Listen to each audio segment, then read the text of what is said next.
Hi, John Morris here, and I'm going to run you through a quick tutorial on how to create a XML file that Google Product Search can use to automatically add products from an e-commerce site to Google Product Search. So let's get into it. As you can see here, I just created this. It's actually for my wife's site. She sells vintage clothing, and so these are all her products that she has in here. She actually has about 37 right now. So you can see that we do have them listed in here, pictures, descriptions, all that stuff. So I'm going to show you how I did that.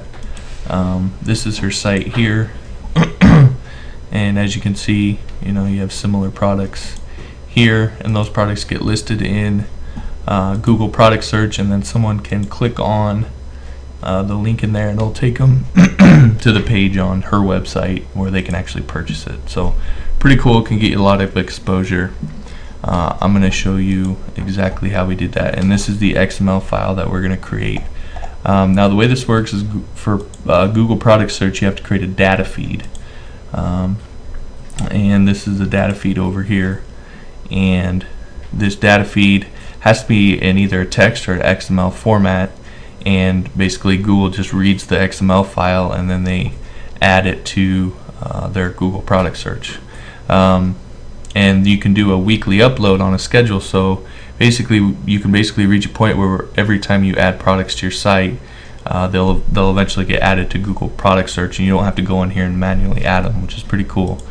And you do that by creating this file. So let's go into the code here and take a look at it. So this is just a PHP file. You can see it's about 103 lines of code, which is really not that much. If you don't know much about XML, I'd say read up on it, and you'll know more about how to format all this. I'm going to show you just mostly like the PHP and how we create XML with PHP. So the first thing, and probably the most important thing, is that you need to set the header and set the content type in the header as XML, and this will actually tell Google Product Search this is an XML file. You can see here this is a PHP file, but it shows up like an RSS feed would, like an XML file would. And so when Google reads this, it reads it as an XML file, not a PHP file. So you need to do this with the header up there, otherwise it won't work. Okay, so then I'm going to show you how I use WordPress to do this, because our site is ran using WordPress to create all this. And so basically what we do is we take the information out of the WordPress database to create the XML file. It seemed about the easiest way I did. I tried parsing the WordPress RSS feed, but their feed's so full of other stuff that's really hard to parse. So alright, so we just set some different stuff here. The biggest thing for WordPress is you need these 5 lines of code. Not really going to go into what all these are, but basically it allows you to use all of the WordPress functions in a page outside of WordPress. So you can pretty much, if you have WordPress installed on your site, you can pretty much put this line of code on any page, whether it's in WordPress or not, and you can pull all and use all the functions that you could inside WordPress, just as if you were inside WordPress. Global post, global WordPress database, so that we can use those variables throughout this code.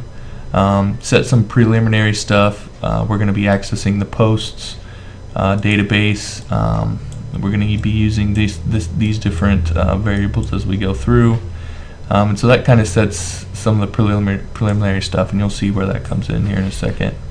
Then first thing we do is we echo some of the required stuff for an XML document: the XML version, the RSS version, the code bases that we're going to be using. For Google, you have to have these. If you're going to do Google Product Search products, when you step through the process, it'll show you an XML file and exactly what you have to have in it. And so all we do is we just echo that stuff out right here. Echo the title, link, and description of the feed. So this is all still basic stuff right now.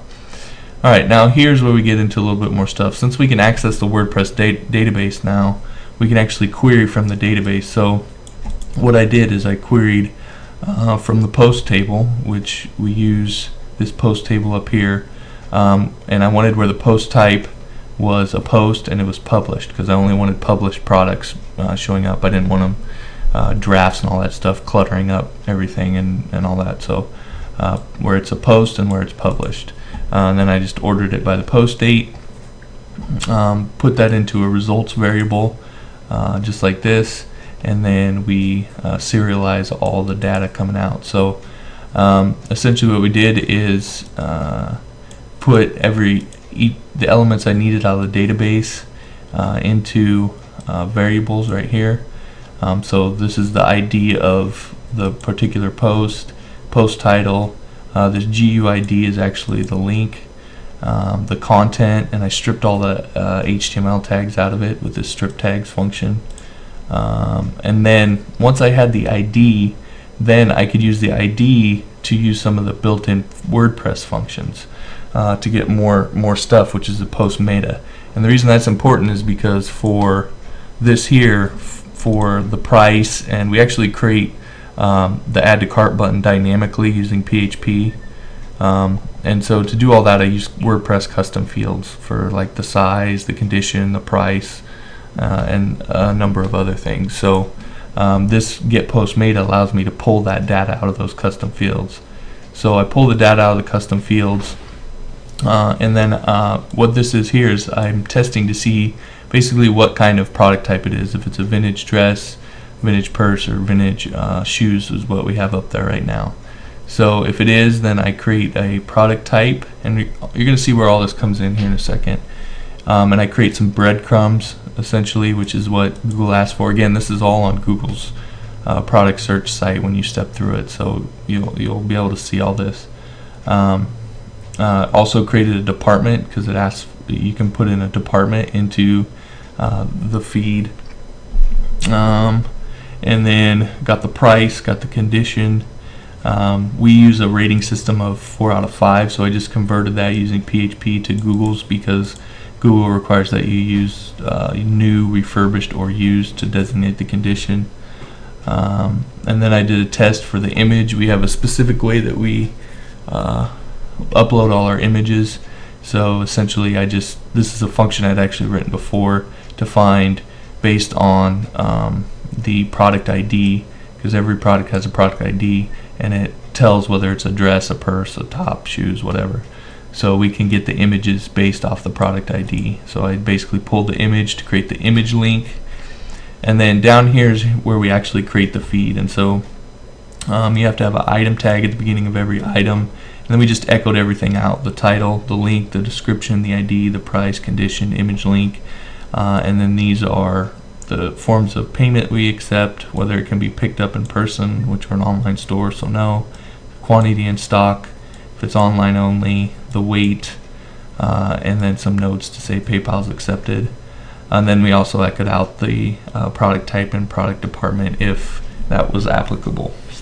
And then we close the item, and so essentially this part right here will just echo out over and over and over and over again. It'll just loop for every product that we have, and so that's actually the information that creates this feed. It's just that looped over and over and over again. And if we go to view the source here, you can kind of see that it's just that data, and it's just echoed out and looped over and over and over again. And since we give it the content type of XML, then it echoes it out as an XML file. Then we close the channel and we close the RSS. And so it's a really easy way, if you know anything about PHP or WordPress, it's a really easy way to create the XML file that you need in order to use in Google product shirts, and it can be done dynamically. Now anytime we add any product to this website, what happens is it gets added to this feed automatically, and then Google will pull it in weekly. It'll pull that XML file and it'll add the new product to it. So we don't have to do anything. Like, I don't have to do anything more with this. Again, all we have to do is continue to add products to the site and look to add it into Google product search, and that can get us more traffic, more sales, yada yada yada. As a side note, I've been doing these videos for a little bit. If you have something specific that you'd like to see, I kind of just do videos on things I think are cool as I make them and do them. But if you have something specific you'd like to see, leave it in a comment or something like that.